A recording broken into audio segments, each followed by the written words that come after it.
Hi, everyone, and welcome to the Maryland State Fair and the Timonium races. Day 2, Dave Rodman along with our special guest handicapper from theracingbiz.com. Hello, Dave. Tweet it up.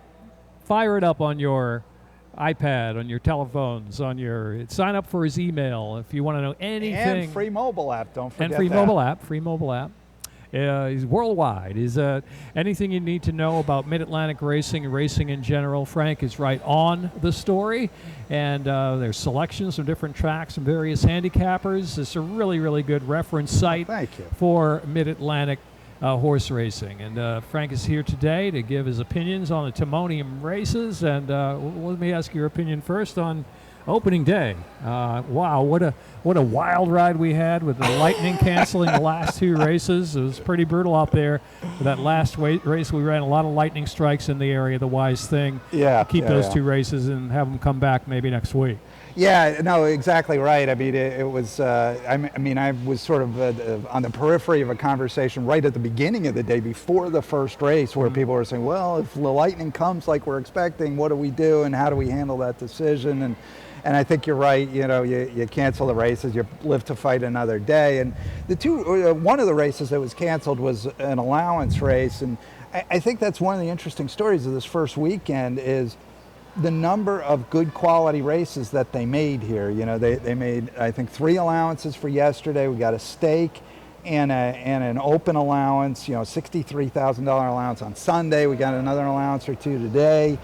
So they've actually made a lot of really nice races go at Timonium, which hasn't always been the case over the years, so it's nice to see. Yeah, they're tough races to handicap, too, let me tell you. They kicked my head in pretty good yesterday, I'll tell you that. Me too. Brutus drawing away. Yeah. Claudio Gonzalez nowhere to be found, really, in that race. So the two appeared to be live entrants. Maybe they could sense the lightning storm coming, just didn't perform. Animals. I don't really don't know. But they sense stuff that we don't necessarily pick up. That's for sure. Yeah. So we'll try it again today. Much better weather conditions. Still a little humid, but here at Timonium right now, the pony race is in progress outside. If you want to take a look at that and maybe get our picks off the graphics as well. Plenty to do. Frank, let's go to the opener at 6.5 furlong. Scratch the 5 Company Clown, and that would have been maybe one of the speed horses out of here. And we agree.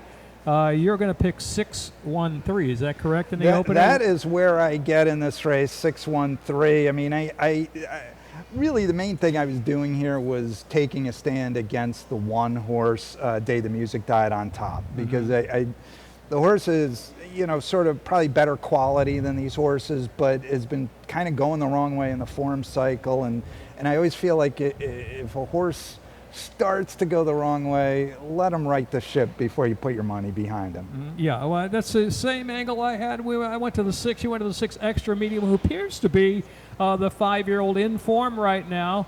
Claimed off of Kieran McGee, a tough thing to do, but seems to be rounding back into good form. I mean, I had his last number, July 24th, at Pimlico, that win, about a par to what he was running under the McGee barn. So he's sharp. Day the Music Died, and well, if he runs back to some of his races, like against where she told me to go and to the front, and the races back in February at Charlestown and over at Laurel, he's probably going to win.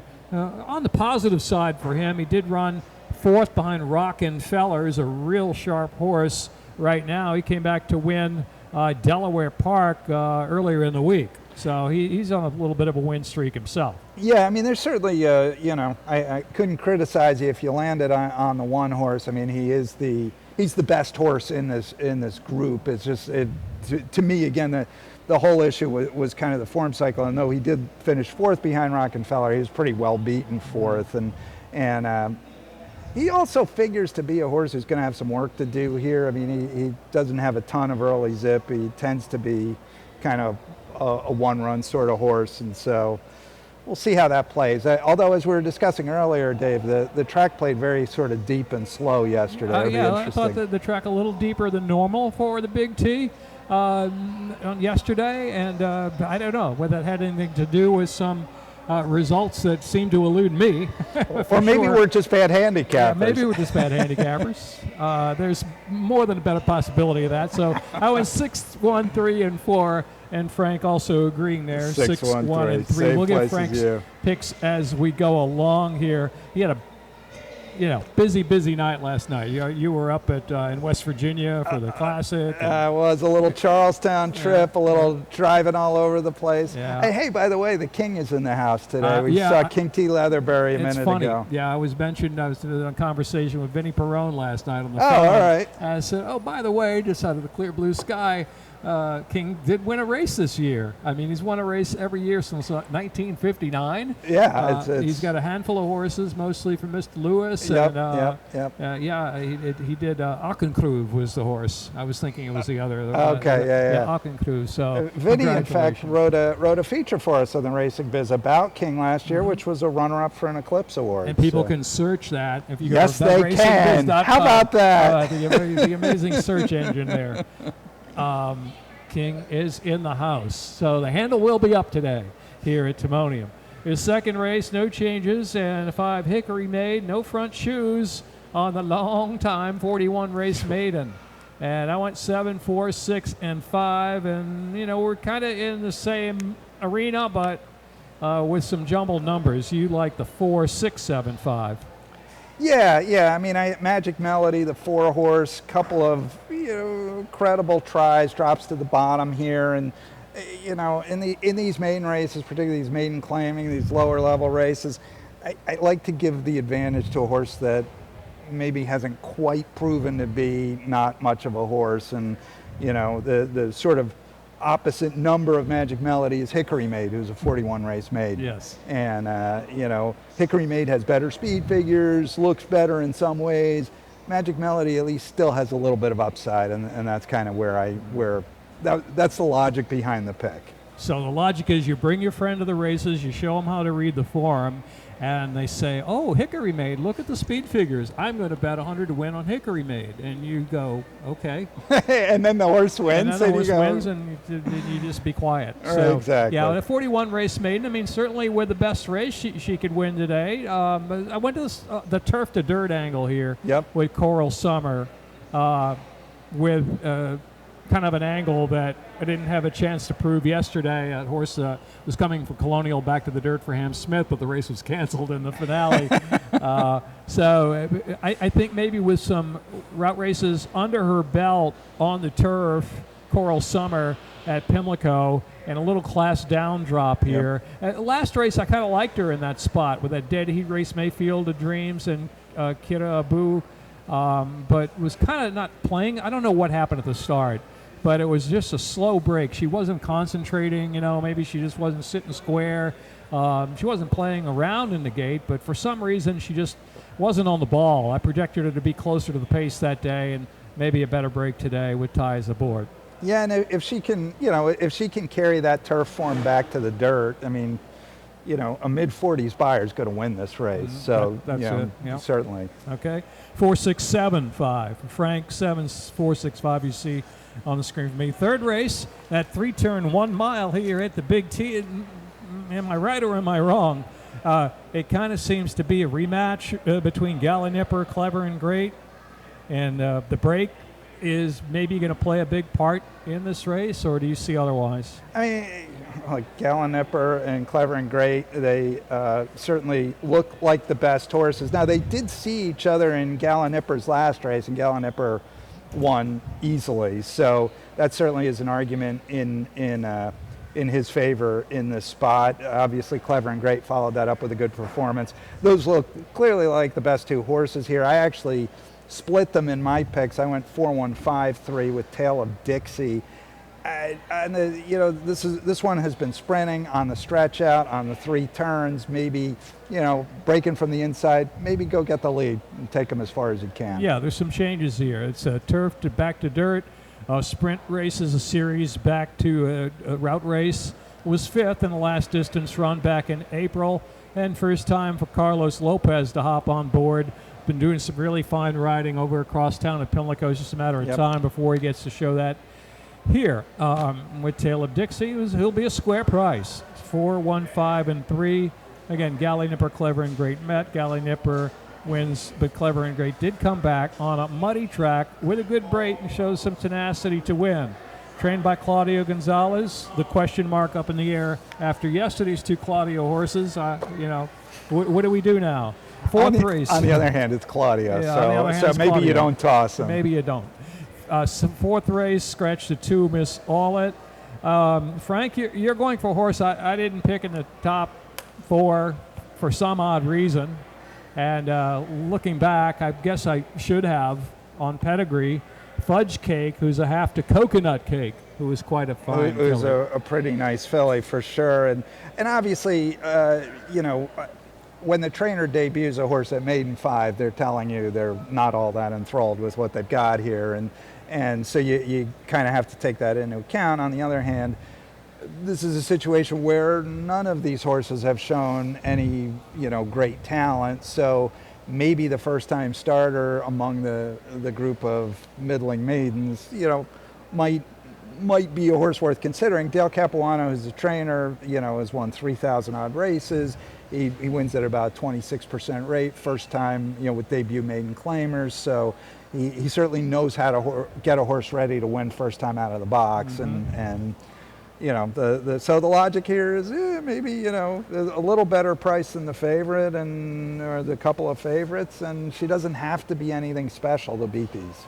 Yeah, eggnog is in here. Yes, the old eggnog. The horse that just kind of seems to wait on horses a little bit. A long time maiden. Her last 2 races were good at Charlestown for John Carlisle. I went to the 7 Lady Perry. This is first time blinkers on the dirt today. Going a lot of turf to dirt horses. for You some are reason working the today. turf to dirt Yeah. angle. It's funny, I was talking with Gina Yeah. Robb yesterday about the turf to dirt angle. So, it's a pretty good angle. And Lady Perry, this is another case like we were talking about the horse a race or 2 ago. If she can carry that form onto the dirt, Yeah. those are winning numbers for this group. And turf to dirt. Look at that, a positive return on investment for Ann Merriman. There you go. Yeah, so this is first time blinkers on the dirt for Lady Perry here. And knowing that the 6 Fudge Cake in for the nickel first time out with that pedigree gave me a cause for a little bit of Sure. pause. I went 7, 5, 4, 3. Frank does go to the 6. 6, 5, 7, 3 on 6, my end. 5, 7, and 3 for Frank Vespi of the RacingBiz.com. I've heard that. 5th race, Scratch the 2, Munzano, 7, Kukulkan, and the 8, Pepe and Haywood. These scratches really changed this race to me. Yeah, the thing that changed the race, the thing about the scratches that changed the race for me is I'm not going to get the price now on a horse that I really like in here. Count the Shells. That would be the 6. Count the Yes, Shells. yeah. Yeah. And you also concur Yes. with Count the Shells. Yeah, no, I mean, you look at this horse, and there's a lot of things to like here. It's, it is taking a big drop, so you got to sort of consider that. Their patience seems to have expired a little bit on a horse that's been away for 6 months. But I think one of the interesting things with this horse is, it doesn't show on the page, but John Salzman Jr. was training here during the time that Laurel Park was closed. That says to me that this horse probably was liking this track okay, and happy to bring him back in this spot. With a scratch of some of the other speed, that certainly, Kukulkan figured to be certainly involved in the early running. But it won't be now. It won't be now from the scratch list. I mean, I really think that pace projection puts this horse right on the lead in this spot. Count the Shells. Yep. So, he's got some superior pace numbers back January over Crosstown at Laurel Park. So I went 6 and maybe try something underneath. You went with a 3, I went with a 3. On 3rd, I went with a 5. You went with a 5. Can we get any more less creative? It's a good thing there's 2 of us here to come up with the exact same horse. numbers in a 4 or 5 horse field, right? Dave, we're geniuses, Or right? maybe the angle here is to use Count the Shells in that early pick 5, right? It's the start of the pick 5. It's the second leg of the pick 6. You got pick 3s running around it. Yep. All kinds of ways to play if you like the 6 there. Dave, what do you think? Let me ask you real quick. What about the 3? What do you think about Golden G here? Well, dueled inside last time out, so you've got to think that he's going to be forwardly placed. he could be the menace, but I just think that the 6 is faster. The 3 is going to be on the chase. So that's why I picked him second. Yep. No, that makes sense to me. I couldn't make a legitimate case at 4 furlongs for somebody to come from way out of the clouds, right? Yeah, you're right. Yeah. Although I've tried that angle before, with I've been known a to. lot of fails. Yeah. 6th race, no scratches in the 6th. Here we go, a half-mile sprint and 2-year-old fillies. Maiden 25's going a half mile here, which a lot of questions to be answered in this spot, I'd say. You went with 7613, Jerry Robb on top with the X-Man. Yeah, Holy Boss got a couple in here. Gormley has a first-time starter in here. Both freshman sires who got off to a pretty good start. And I would think that Sparkle Sprinkle, the 7 for Jerry Robb, would have some speed. The filly is a half to Princess Kokachin, who is a pretty quick filly. So I'm working on the assumption that Sparkle Sprinkle should have some early zip. And looking at the works, a promising work from the gate. August 14th, Crosstown at Laurel. That's a pretty good work, 101 from the gate with that standing start as the gate latches pop open. Speightstown mare, I don't know. There's a few clouds in the sky. If it does rain by any chance, that might move her up even more. Even more, but can't rely on that. But I'm just going for a win early here. Holy Boss off to a good start as a freshman sire, and a half sister to a filly that had a lot of speed. That was quick shout out to Holy Boss standing at Anchor and Hope. The Lewis and Grace Merriman own Exculpatory. Last night came back to win the Hilton Memorial last night. A little Maryland bred note there on Exculpatory, who looks to be a nice horse, going to be running at Laurel probably next time in the Polynesian. Wow. Yeah, that's good. Yeah, and she's I didn't see the race. Did she come from off it? Or no, went right to the lead right. and drew away, won by 6. That's what she did Super last impressive, time, right, yeah. in Virginia. Super impressive. Then she's got a little more speed now as she matures, which is a good thing. Yeah, very, very nice filly. Anybody who saw her break her maiden at Laurel had to put that filly on the watch list. She barreled right through horses like she's a pro. There you go. So shout out to Anchor and Hope Farm for a big win there. Other than that, Moody Woman, Gormley first-time starter. Anthony Ferrier always got the game face on here at Timonium.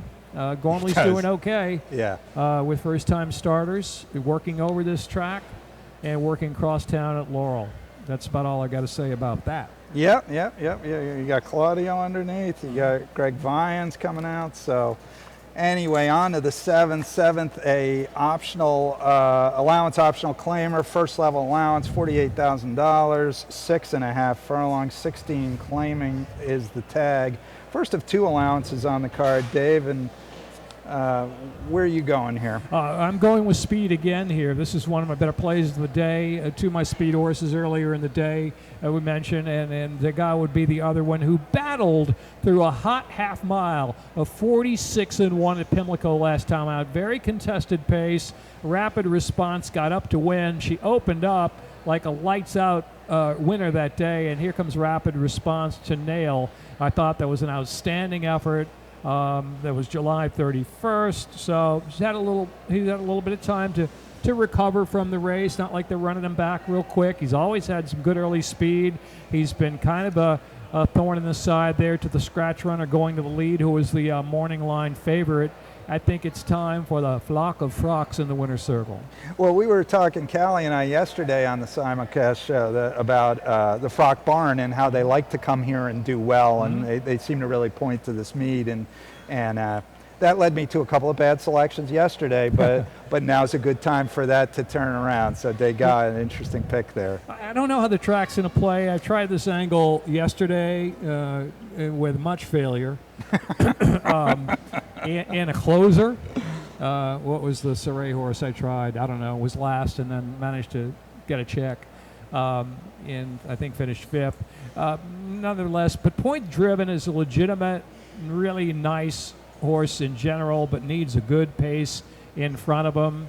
What points to that is that race 2 back at Charlestown. You see, can't take it anymore. Came back to pop up with a nice number next out after that 7 furlong win, and the runner-up Hot and Spicy Love. So 2 winners out of that race, and the ship up to Penn National, just kind of an even pace and allowance company. But he's a kind of horse, if he comes back to that winter form at Laurel, gets a good pace in front of him, and there is speed in here with Degas, he'll come rolling, point driven. Yeah, for sure. And the Mancia barn runs a little hot and cold, but you know, when they get going, they can send out a bunch of horses. So 4, 7, 8, 1. No opinion. No, I'm going to pass here. I'll have opinions later on in the day. All right, let's go to the 8th race. Scratch the 5 Primal Destiny and the 8 Prince Pere. No front shoes on 6 Uncle Romy, and I had a really tough time in this race for a number of reasons. One reason in particular, and his name is Bull Shark. Claimed out of the Cal Lynch barn for $16,000 back in December of 2020. He's been off for 267 days. Gelded. Immensely talented runner early in his career. Seemed to have lost a step. All this time off, and now he comes back as a first-time gelding, and the owner correction is Joseph Bessiker. Mr. Bessiker's not going to waste any time here, right? I mean, he likes to win. So he does like to win. It's 4 furlongs, Frank. 4 furlongs. So then school me in Timonium, trying to pick these 6 furlong horses going 4. Well, and I found out yesterday, the opener, Katerina won. No. Well, the other question on this horse, it seems to me, is they could waive the claiming tag here. They could protect this horse. They choose not to. Okay. And it's another and he's another variable in your He's a handicapping. huge bandbox gelding. I mean, he's now gelding. I mean, he's a big horse, good-looking horse. Yeah. So will he have that turn of foot to get 4 furlongs? So I went with On the Lamb. Number 3. It's been a long journey since the 2019 claim for the Connections, but they finally got him to win. And how did they do it?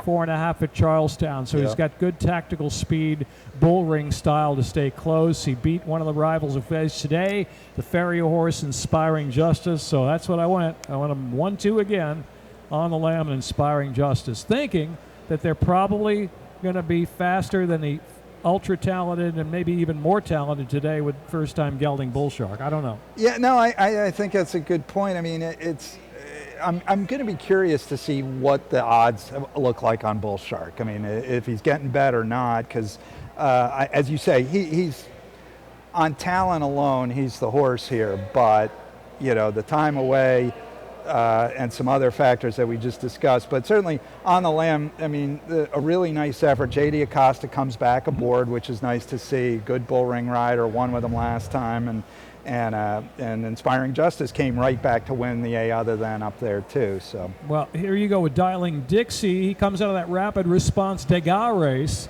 and I thought he ran a pretty good effort that day. I mean, again, that's 6 furlongs coming back to this half-mile sprint, but he ran right into a sharp half mile there, 46-1, and ran kind of a re-rallying type third in that race. Kept on as the comment from Equibase in your short comment. Yeah, it was a digging win. Maybe he's only had 4 runs. Maybe he's improving, and he'll have enough speed to sit right off of it here and get a first run on a big horse like Bull Shark.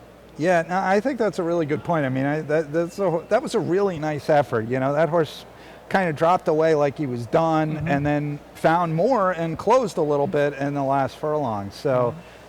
You know, nothing not to like about that effort. And, you know, as you say, you know, the Buyers is 62, 65, whatever, that's not good enough. He's only run 4 times. He's got every right to move forward off that. Well, looking at the Buyer figures, On the Lamb ran a 70, Inspiring Justice a 72, a 64 behind On the Lamb, 2 back. I mean, a little bit of improvement. I mean, sometimes the visual here, and you back it up with a real sharp half-mile run at 6 furlongs right into that hot pace, does the trick at a price. Yep. No, you're exactly right. 9th race, Scratch the 5, Scorched by Fire. And I went to a lukewarm, almost chalk it up kind of play here, Don't Dare Me, in this low-level lifetime claiming. And I can't say that he's a single. But, no, but lifespan could be a real possibility here with Acosta at 6.5 furlongs. The race 2 back was really, really hot, sharp behind Royal Thunder, who went all the way on the rail. Josephus Real, next out winner out of that race. Those numbers would certainly fit here. 48 to 51 range, Buyer Wise against Don't Dare Me. So he's coming back. What is today? Today's the 28th, 28th, so 6 days. He's coming back in 6 days. Right, I thought that's what I wrote down here. So the question is, do you pick a horse coming off a 6-day layoff, the one lifespan, or do you go outside the horse coming off a 678-day layoff? We get the sublime to the ridiculous here. Wow. Yeah, Edict has been off 678 days for Corbe Carrazzo. Last out October 2019.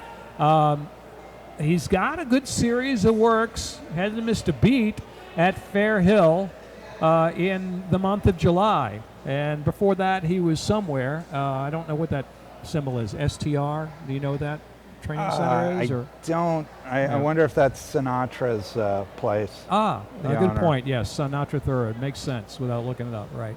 So he's a Sinatra Thoroughbred who's been off a long time. This is 6.5 furlongs. His best running seems to be like that one-turn mile type here at Laurel, over crosstown at Laurel. But is he going to be ready after the layoff? I mean, Corbe Carrazzo will have him ready? Yes, no. So it's 6 days or 678 days. Well, and what are they telling us by dropping this? This is a horse that they had never run for less than 25, off 2 years, bring him back for a nickel. They're telling us something. What? I have no idea. I guess I'll let you know after the 9th race. Okay. So I went 2-1-8-4. And I like it. you said you had opinions. I'm waiting. I do. Okay. I don't know what they are. Okay. Hey, yeah, look, like, there's Marty McGee of the Daily Racing Form Marty walking right McGee. past us. America's turf authority since 1894. Marty McGee in the house. All right. Welcome to Maryland. Here for the Travers. Yeah, traditional visit. to Yes. Travers, right? Travers Day at the Big T. Nothing like it. That's about it, right? You have a pick in the Travers? That's all I got. That's all I got. All right. Dave, I could barely keep up with Timonium, let alone the Travers. You? Yeah, me too. A lot of work. I'm exhausted. Can we go to bed now? Are we done? 27 minutes to post time, and the track is fast. Good luck. Good luck, everybody.